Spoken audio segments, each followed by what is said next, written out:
Učiteljica je ušla u razred. Danas pišemo test. Rekla je. Svi smo pognuli glave. Kako? Upitao je Marko. Rekli ste da ćete nam reći kada ćemo imati test. Ovo je iznenadni ispit. Želim provjeriti vaše znanje iz prirode i društva.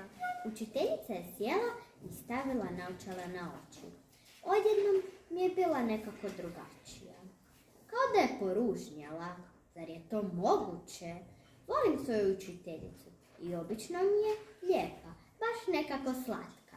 Kosu ima skupljenu u rep i podsjeća me na moju stariju sestru. Podijelit ću vam pitanja, a vi odgovorite.